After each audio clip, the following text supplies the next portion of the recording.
Army chief general Syed Asim Munir का दौरा Bahrain. सिपह सालार की बहरीन के बादशाह हमद बिन ईसा समेत दीगर हुक्काम से मुलाकातें। सुना क्या? ये कोई तरीका है भीख मांगने का? ये तो अच्छी बात है कि जैसे बाकी इंसान हैं, पाकिस्तानियों के भी 2 हाथ हैं, तो 2 ही हाथ से भीख मांगते। अगर इनके 4-5 हाथ होते, 5 से भीख मांगते।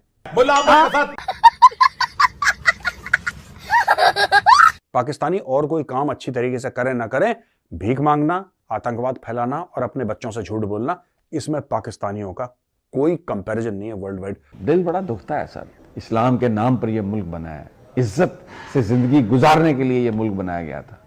इन्होंने हमें जिल्लत की पस्तियों में फेंक दिया है, एक एक रोटी का मोहताज कर दिया इन्होंने। मुल्क की मशत को तबाह बर्बाद बर्बाद बर्बाद इस तरह की और वहाँ के जाहिर है कि जो फॉरेन ऑफिस के साथ और के ब्लॉक और सारा जो है उनके लोगों को आप अच्छी तरह समझते भी हैं। आपका साउथ ब्लॉक के ब्लॉक तो कहीं और है। अच्छा, एनीवे, तो मैं साउथ ब्लॉक के, तो अब मैं सिर्फ आपसे ये पूछना चाह रहा हूँ कि वहाँ पर क्या है इसका सोच, मतलब है कि भूटान के हवाले से, चाइना के हवाले से, सार्क को उन्होंने ख़त्म कर दिया, मालदीव्स में क्या हुआ है, बांग्लादेश डिस्टेबलाइज हुआ है, देख रहे हैं जो अफगानिस्तान उनका मतलब ये कोल्ड वॉर अब जनूबी एशिया में अगर नहीं, मैं आपसे ये पूछूं, अगर आप इस वक्त साउथ ब्लॉक में बैठे हो तो आप क्या सोच रहे होंगे? सब अच्छा है? मैं ये सोच रहा हूँ कि एक छोटा सा जजीरा है जिसकी 10 लाख आबादी है, जिसका नाम है मालदीव्स। उसके सदर मोहम्मद मोइज ने पूरा इलेक्शन कैंपेन चलाया, इंडिया आउट टी शर्ट पहन के, और वो जमहूरी तरीके से मुंतखब सदर है और आज वो सदर शी जिनपिंग के साथ खाना खा रहा है बीजिंग में ज़ियाफत में, और जियो स्ट्रेटेजिक पोजीशन, और उसने कहा कि हम चीन के साथ खड़े हैं। मालदीव्स ने ऑलरेडी बहुत पहले, आज से 20 साल पहले, 15 साल पहले लगभग, भारत से रिक्वेस्ट करा था कि हमें जमीन दीजिए। आप जाके इंटरनेट पे सर्च करिएगा, आप इंटरनेट पे सर्च करिए, भारत से यह रिक्वेस्ट करा था कि हमारे आइलैंड्स, 90% उनके आइलैंड्स हैं जिनमें फ्लडिंग होती है, और 90% से लेकर 95%, 95% उनके ऐसे आइलैंड हैं जो कि पानी से सिर्फ 1 मीटर ऊपर हैं, और बना रखे हैं गजब के रिजॉर्ट्स। जो मैडम कह रही थी ना, बड़े 5 स्टार शानदार हैं, ये सारे डूबने वाले हैं। वाटर लेवल बढ़ेगा ओशन का, there will be no Maldives tomorrow. इसलिए मालदीव्स चाहता है भारत से कि हमें ये मिल जाए, वो मिल जाए, ऐसा कर दो। इन्होंने जमीन की बात करी है, इसका एक फॉर्मल प्रपोजल आया था मालदीव्स की तरफ से, और इंडिया को मालदीव्स के लोगों ने, जो पुरानी हुकूमत है, उनकी पुरानी सरकार है, उन लोगों ने पता क्या बोला है? India is are 911। अमेरिका में होता है ना, यू डायल 911 इमरजेंसी, तो उन्होंने बोला भैया इंडिया हमारा 911 है। तुम लोगों ने क्या बकवास कर दी, क्या बंड मार दिया तुम लोगों ने सब बकवास करके भारत के बारे में। जब हम लोग फंसते हैं, जब हमारे पास पीने को पानी नहीं होता, हमारे पास पैसे नहीं होते, हमारे पास वैक्सीन नहीं होती कोरोना की, जब हमारे ऊपर कोई प्रॉब्लम आ जाती है, जैसे कू हो गया हमारे ऊपर, कोई चढ़ दौड़ा हथियार लेके हमारे ऊपर, तो कौन हमें बचाता है? इंडिया बचाता है, भारत बचाता है। और जो तुम्हें बचाता है, जो तुम्हारे संकट हरता है, तुम उसी के लिए आप शब्द का इस्तेमाल कर रहे हो। ये मालदीव्स वाले खुद आपस में आजकल बातें कर रहे हैं दोस्तों। तो दोस्तों, वो दिन बिल्कुल दूर नहीं है जब लक्षद्वीप का क्यों, अंडमान को देखिए आप, लक्षद्वीप, तमिलनाडु में आइलैंड्स हैं, केरल में आइलैंड्स हैं, महाराष्ट्र में आइलैंड्स हैं। आइलैंड्स की कमी है? आइलैंड्स सब कॉन्टिनेंट कहते हैं भारत को।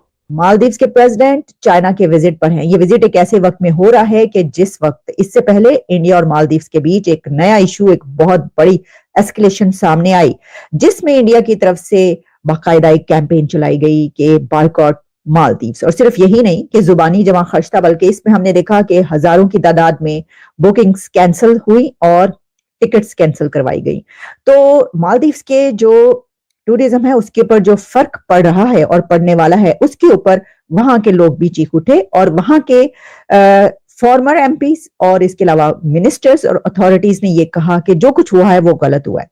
ये सब तो हम आपके सामने रखते रहे हैं, लेकिन अब वहां की डिफेंस मिनिस्टर, जो फॉर्मर डिफेंस मिनिस्टर हैं, वो भी बोल उठी हैं, और उन्होंने ये कहा है कि इंडिया हमारे लिए एक जो रेस्क्यू मिशन है उसकी तरह है, और हमेशा हर मौके पर इंडिया ने हमारी मदद की है। ये एक बहुत बड़ी बात है। देखिए, ये कहना, इसकी वजह ये है कि उनका ये कहना था कि हमारे लिए आवर 9/11 कॉल, यानी देखिए, जब कोई किसी को बचाने के लिए पहुंचता है तो उससे पहले नंबर डायल किया जाता है 911 911। तो उन्होंने कहा कि हमारे लिए जो है ये इंडिया इस तरीके से हैसियत रखता था कि हमने जब भी कोई हमें मुश्किल पड़ती थी तो इंडिया को कॉल किया जाता था। तो आवर 9/11 कॉल इंडिया। वहां के एक एमपीए का ये कहना है कि हम अपने प्रेसिडेंट पर जो है वो कॉन्फिडेंस नहीं रखते, और ये बात इतनी ज्यादा बड़ी है कि प्रेसिडेंट मुर्सी के खिलाफ जो है नो कॉन्फिडेंस लाना चाहिए, हमें उनके पर कॉन्फिडेंस नहीं। अब जाहिर है कि ये वहां की ऑपोजिशन पार्टी कह रही है, लेकिन वहां के इस वक्त पॉलिटिक्स में ये कुछ चल रहा है मालदीव्स की, कि उनकी जो ऑपोजिशन पार्टीज हैं वो ये कह रही हैं कि प्रेसिडेंट मुर्सी को रिमूव किया जाए, उनके खिलाफ नो कॉन्फिडेंस वोट लाया जाए, क्योंकि ये जो कुछ हुआ है ये सही नहीं हुआ। और हम समझते हैं कि इससे मालदीव्स की जो इकोनॉमी है उससे बहुत ज्यादा उस पर फर्क पड़ेगा। दिलचस्प सूरत हाल ये है कि इजराइल भी इसमें बोल उठा है। अच्छा, अब इजराइल ने कहा क्या है?